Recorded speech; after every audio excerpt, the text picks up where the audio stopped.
देखिए,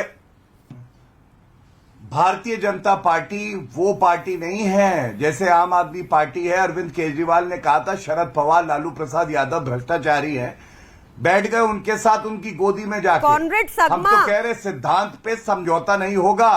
शांत शांत शांत शांत, उत्तर सुनिए, बदतमीजी मत करिए। हिमंत बिस्वा शर्मा, नारायण राणे, शांत कराइए। अभी जी गलत बात है, प्लीज। अगर आप सोचते हैं स्टूडियो में ऐसी अशिक्षित प्रवक्ता को बुला के हेकलिंग करेंगे, ये सही नहीं है। मैं रिक्वेस्ट कर रहा हूं। इन्होंने कहा कि हमारे एलाय हैं। अरे शांत हो जाइए मैडम, गुस्सा थूक दीजिए, डांट पड़ी है क्या? एनडीपीपी से अलायंस। अच्छा ठीक है, आप भी शांत हो जाइए 30 सेकंड के लिए, उनकी बात सुन लीजिए। Gaurav Bhatia, make your point. सुनना ही नहीं चाहती है। धन्यवाद। इन्होंने कहा हमारे एक एलाय हैं जो कह रहे हैं कि वो यूसीसी का जो हम इंप्लीमेंटेशन करेंगे उसका विरोध करेंगे, यही इनका प्रश्न है। मैं बिल्कुल स्पष्ट एक बात कह दूं, अगर किसी का एक सोच है, हमें बातचीत करना आता है, लेकिन संविधान कहता है यूसीसी आना है तो आएगा। शरद पवार और लालू प्रसाद यादव को भ्रष्ट कह के उनकी गोदी में जो बैठ गए थे वो है अरविंद केजरीवाल। दूसरी बात बड़ी अहम करने जा रहा हूं।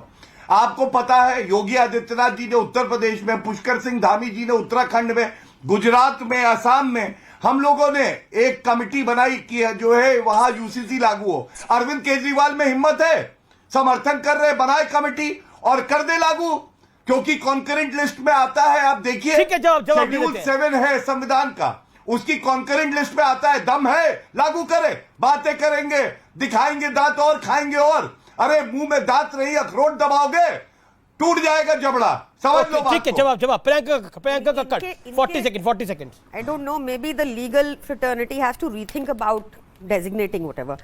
मैं आपको सिर्फ ये बता रही हूँ, उन्होंने किया तो ठीक है, उनको भी रोका, उनको वो करें तो ठीक है। आप करें, सुनिए चुपचाप, सुनिए, आप सुनिए, की बात आप सुनिए चुपचाप। बीच में आप बोल रहे हैं, आप ठीक है, आप ठीक है, आप करें तो ठीक है, चुप रहिए, आप सुनिए, 11 रुपए टेप लगाइए, सुनिए। दूसरों को मन की बात नहीं करते, खाली डेमोक्रेसी में चर्चा करते हैं।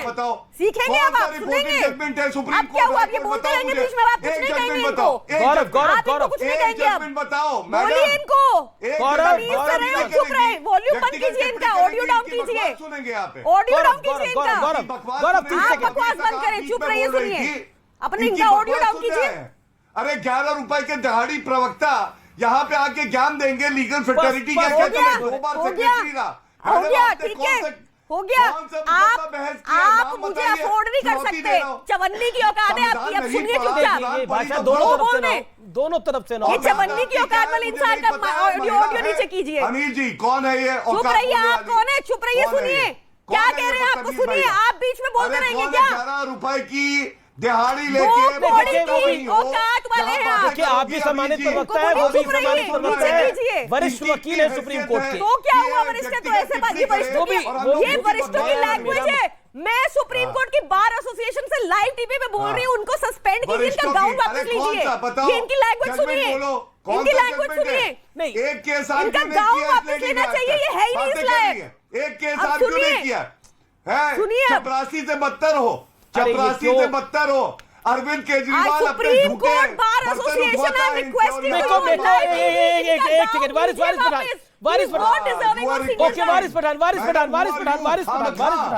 वारिस पठान करेंगे, आता जाता कुछ है नहीं। अच्छा, एक सेकंड, प्रियंका जी, शांत। ओके, वारिस वारिस, ओके, यही एक सेकंड, प्रियंका कक्कड़ शांत। Okay, Waris Pathan on screen. Waris Pathan, मेरा मूल सवाल आपसे यही है, क्या आपको लगता है कि शरद राव पवार भी ये कह रहे हैं, क्या आपको लगता नहीं है कि आप इसको हिंदू मुसलमान के चश्मे से देख रहे हैं, बाकी कोई और नहीं? देखिए, गौरव भाटिया साहब ने कहा कि वारिस पठान, ओवैसी, यादव, अखिलेश ये लॉ कमीशन को सुझाव क्यों नहीं देते, क्यों उनके पास रिप्लाई नहीं डालते। तो और कल ये एक चैनल पे बैठे थे मेरे साथ और गौरव भाटिया ने कहा लॉ कमीशन का क्या है, क्या वो संविधान के ऊपर है?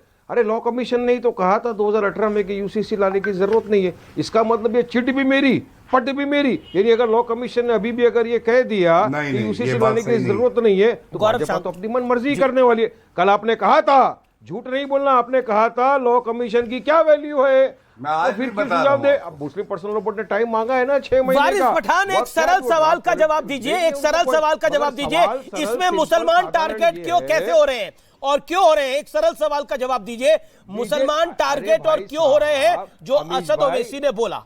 हाउ? सिख क्यों नहीं टारगेट हो रहा, जैन क्यों नहीं टारगेट हो रहा, बौद्ध क्यों नहीं टारगेट हो रहा, क्रिश्चियन क्यों नहीं टारगेट हो रहा? आपकी पॉलिटिक्स उसमें चलती है। हिंदू वारिस जी, हिंदू सिविल कोड लाने की तैयारी हो रही है। इनकी जो यूनिफॉर्म मालाफाइड सिविल कोड है। इंटेंशंस है ना, बीजेपी की नियतों के अंदर जो खोट है ना, वो पूरा देश देख रहा है। इनकी अच्छा, खोट, इनका टारगेट जेडीयू की नियत में भी खोट है, आम आदमी मुसलमानों पार्टी को की भी नियत में परेशान खोट करना है, शरद पवार की भी नियत में खोट है। हो सकता है। अरे ये तीनों का आपने नाम लिया, बराबर है। जेडीयू, आम आदमी पार्टी, शरद पवार, क्या है इनकी वैल्यू? चलिए बताइए। आर्टिकल 370 जब लागू हुआ था क्या तब वैल्यू तो है? आम आदमी पॉलिटिकल पार्टी पार्टी ने है। लोकसभा राज्यसभा दोनों जगह में उसका आपके दो समर्थन कर सांसद हैं, दिया। इनके तो आपसे ज्यादा ही जेडीयू हैं। का क्या है? अरे नीतीश कुमार राजनीति बीजेपी, की हैसियत है। सुनिए सर साहब, अरे ये नीतीश कुमार लोग बना दिए 17-18 आदमी की एक गठबंधन। नीतीश कुमार बीजेपी के बल के ऊपर तो बन गए थे चीफ मिनिस्टर, अब उनको लात मार के चले गए इधर, कभी इस डाल पे कभी उस डाल पे। 2002 का जब गोधरा के अंदर ट्रेन का हादसा होगा, नीतीश कुमार तो रेलवे मंत्री थे, रिजाइन किए थे क्या? अरे तो इनकी बात छोड़ो ना, शरद पवार का क्या बोलना। सुबह 5 बजे फडणवीस के साथ चले गए, अजीत मेरा पवार एक जाके सवाल है शपथ ले लिए वारिस थे। पठान कल से। देवेंद्र फडणवीस मैं जी ने पूछ ओपन बोला कि हाँ, शरद पवार ने बोला था जाओ कर लो, सरकार बना दो। तो ये मैं इन लोग की बात नहीं करना चाहता, मैं अपनी बात रखता हूँ, अपनी पार्टी की बात रखता हूँ। अमीश भाई, कायदा कानून संविधान की बात रखता कायदा हूँ। कानून, और ओके, संविधान में आपकी आर्टिकल हैसियत क्या है? 29 प्रियंका साफ कक्कड़, बता आपकी रहा हैसियत क्या है? साफ हमारी हैसियत ये है कि हमारे दो राज्यों में डाइवर्सिटी। सरकार है, एक गुजरात में हमारे 30 सेकंड। 5 हमारे एमएलए हैं, हमारा मेयर है मध्य प्रदेश पर में, आपसे काफी है। वो ओवैसी छोड़ की दीजिए। पार्टी पूछ रही है। मुझे खाली आपको ओवैसी की बताना है- पार्टी पूछ रही है। कोई बात नहीं, मुझे आपको ये बताना है कि 2018 से लेकर अब तक क्या हुआ, क्यों ये लॉ कमीशन की बात से पलट गई है बीजेपी। क्योंकि 2018 से लेकर अब तक 31 लेजिस्लेटिव असेंबली में चुनाव हुए, ठीक है। जहां पे 20 जगह हार गई है बीजेपी। अब क्या 2018 से बीजेपी आ रही है? ये थोड़ी रेलेवेंट नहीं लग रही बात, लेकिन फिर भी आपने बोली है। मैं रिजवान अहमद और अजीज खान का रुख करता हूं। रिजवान अहमद, आपके पास है 50 सेकंड, अब अपनी बात को रखिए। क्या आपको लगता है पॉलिटिक्स ऑफ कन्वीनियंस हो रही है? और जो बात बार बार मुस्लिम्स को टारगेट करने की कर रहे हैं, do you think it is absurd? It is absurd, I am using a strong word. Rizwan Ahmed only. अब भैया बीच में कोई ना बोले। वो कोई नहीं बोल रहा, आप अपनी बात को रखिए। जेडीयू के बयान के बाद जो प्रोग्रेसिव अलायंस के कन्वीनर बनने जा रहे थे, तो पटना की मीटिंग की तो हवा निकल गई। अब पूरे जितने स्टेज पे खड़े थे वो तय करें कि यूसीसी का विरोध है या नहीं है। पहली बात, अजीज भाई ने बोला ये गुलदस्ता है, यहां पर सब अपना अपना मजहब पर चलेंगे। जी बिल्कुल चलेंगे, नमाज पढ़ो, मंदिर जाओ, गिरजाघर जाओ, सब करो, तीरथ पर जाओ, हज करो। लेकिन उस गुलदस्ते के नाम पर अजीज भाई ये अधिकार नहीं मिलेगा कि चिट्ठी लिख के बीवी को भेज दो कि जा मैंने तुझे तलाक दिया। ये अधिकार नहीं मिलेगा। ये अधिकार नहीं मिलेगा कि बिना कोई सफाई दिए उसी घर में तुम दूसरी या तीसरी बीवी ले आओ। गुलदस्ते के नाम पर यह अधिकार नहीं मिलेगा। गुलदस्ते के नाम पर यह अधिकार नहीं मिलेगा कि बेटी को कुछ मत दो। और क्योंकि उसके लिए कोई कानून नहीं है, वो कोर्ट भी नहीं जा सकती अपना आधा हिस्सा मांगने के लिए, तो गुलदस्ते के नाम पर यह गुंडागर्दी नहीं चलेगी। अगर गुलदस्ता बनाना है तो पूरा गुलदस्ता बनाओ। उसमें इतने कांटे हैं कि वो गुलदस्ता फूलों का नहीं है, वो कांटों का गुलदस्ता है। जवाब अजीज खान, जवाब। ये कांटों का गुलदस्ता आप आगे लेके चलने की बात कर रहे हैं अजीज? मैं रिजवान की क्या जवाब दूं इनके सवाल का?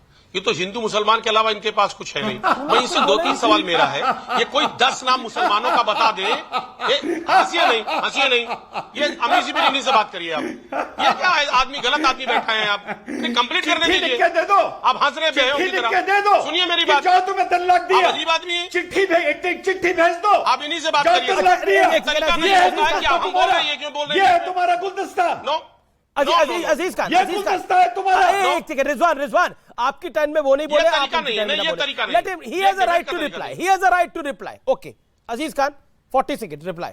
अरे वो रिप्लाई कर रहे हैं। सर, एक बात वो है। रिप्लाई कर रहे हैं। लेट हिम रिजवान अहमद, शांत मेरा शांत रहिए। request है। अरे भाई, अजीज खान बोले, सवाल का जो ये कोई रिजवान 10 ने बात बोली मुसलमान- उसको आप ये फैक्ट के कोई साथ 10 काउंटर करिए ना। सर मैं आ रहा हूं। जी सर। सर मैं आ रहा हूं, मेरी बात सुन ले। ये कोई 10 मुसलमान का नाम बता दे जिसने 4 शादी की हुई या 3 शादी की हुई। पहला चैलेंज है मेरा, अगर ये चैलेंज स्वीकार कर ले, ये चैनल पर बता दे, मैं आज से राजनीति छोड़ दूंगा। पहला सवाल मैं जानना चाहता हूं कि जब चुनाव नजदीक आ गया तो बीजेपी यूसीसी के पीछे क्यों छिपना चाहती है? यूसीसी के पीछे चाहे जितना छिपने का प्रयास करे, लेकिन अब जनता जान चुकी है वो डेवलपमेंट की बात करना चाहती है। ठीक है, वो ठीक है रिजवान अहमद, बुलेट ट्रेन कहां गया? आपने बात कर रिजवान अहमद, 10 सेकंड शांति के साथ जवाब दीजिए रिजवान अहमद। जा रहे हैं या नहीं जा रहे हैं?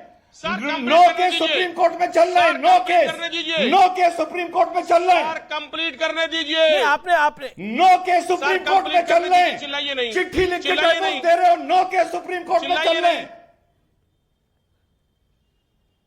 अरे भाई चिल्ला रहे हैं आप, वो अपनी बात को रख लेना, कर रहे हैं। 10 सेकंड का है ना शांति उनका। सुन नहीं रहे आपने बात को। उनसे चैलेंज करा, आपने अजीज भाई आपने चैलेंज करा कि वो 10 केस हाँ, बताएं ना ये। 9 केस बताएं, सुप्रीम नाम कोर्ट में चल बताएं। रहे हैं। मैं वो कह रहे हैं, शांति 9 से केस बैठा हूं, सुप्रीम बता कोर्ट में देना। चल रहे हैं। यू दस चैलेंज नाम बताइए, 10 नाम बताइए, 10। के डाइवोर्स देने के चैलेंज नो केस है, सुप्रीम राजनीति कोर्ट में छोड़ चल रहे हैं, दूंगा, नो 10 नाम केस। बताइए। जहां चिट्ठी लिख के डाइवोर्स दिया गया है, 10 जहां नाम। चिट्ठी लिख के डाइवोर्स दिया गया है, जाओ बताइए ना, जाओ 10 नाम। बेनजीर का कहां नाम गया? देखो, जाओ शाइस्ता का बताइए नाम ना 10 देखो, नाम। बहुत ही जी। जाहिल आदमी हो तुम।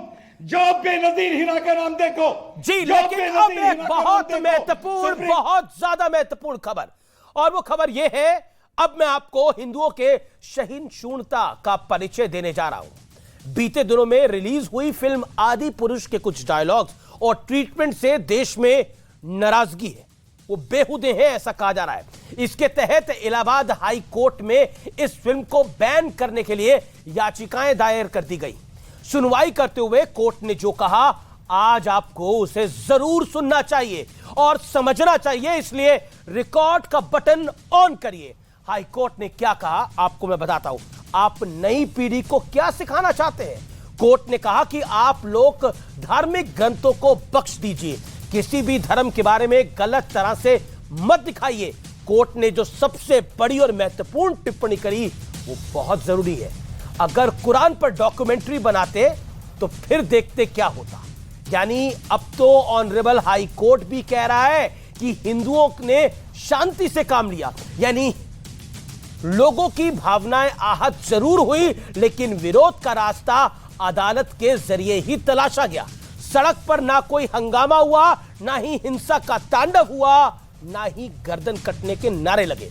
अयोध्या में राम मंदिर से लेकर आदि पुरुष पर बैन की मांग तक हिंदुओं ने हमेशा संविधान द्वारा संचालित अदालत का दरवाजा खटखटाया है, और यह इतिहास है। दुनिया भर में 55 से ज्यादा इस्लामिक देश हैं, लेकिन हिंदू राष्ट्र तो एक भी नहीं है। सिर्फ भारत में हिंदू बहुसंख्यक है। इसके बावजूद हिंदू सहिष्णुता की मिसाल है, क्योंकि हमने वो दौर भी देखा है जब नुपुर शर्मा के एक बयान से उनका सार्वजनिक जीवन छीन लिया गया। उदयपुर में कन्हैयालाल साहू से उसकी गर्दन छिन गई, कोल्हापुर में उमेश कोले की जिंदगी छिन गई, गर्दनें कट गई। और यहां मैं साफ कर दूं कि मैं नुपुर शर्मा के बयान का कतई समर्थक नहीं हूं, लेकिन मेरा सवाल यह है कि अगर उनके बयान से किसी की भावनाएं आहत हुई थी तो पुलिस और अदालतें तब भी थी, आज भी है। लेकिन तब क्या हुआ था ये पूरे देश ने देखा है। लेकिन क्या सहिष्णु होने की जिम्मेदारी किसी एक ही की है, सभी की नहीं है? मुंबई में एक सोसाइटी की खबर बड़ी वायरल हो रही है, जहां बेसमेंट में कुर्बानी के लिए लाए गए 60 बकरों को रखा गया था। ये 2 बकरों की कहानी नहीं है, 60 की कहानी है। गैर मुस्लिमों ने इसका विरोध किया, लेकिन उनकी सुनी नहीं गई। इस सोसाइटी में मुस्लिम परिवारों की संख्या ज्यादा है, बहुसंख्यक है। परेशान होकर गैर मुस्लिम परिवारों ने हाईकोर्ट में अपील दायर करी, जिसके बाद हाईकोर्ट ने सोसाइटी से तुरंत बकरों को हटाने का आदेश जारी कर दिया। एक बार फिर समझिए, लोगों की भावनाओं का सम्मान किए बिना बकरे सोसाइटी में रखे गए थे, लेकिन जो वर्ग परेशान हुआ उसने शांतिपूर्वक कोर्ट जाने का रास्ता चुना। सहिष्णुता किसे कहते हैं? हर साल वाटर फ्री होली और ग्रीन दिवाली वाला ज्ञान दिया जाता है, पर्यावरण की दुहाई दी जाती है, बीमारियों का हवाला दिया जाता है, लेकिन कहीं कोई प्रदर्शन नहीं होता, हिंसा नहीं होती, लेकिन वेगन ईद का तो जिक्र करने से भी लोग कतरा जाते हैं। हिंदुओं की सहिष्णुता का उदाहरण यह भी है कि हम दशकों से क्रूर मुगलों और आक्रांताओं के नाम पर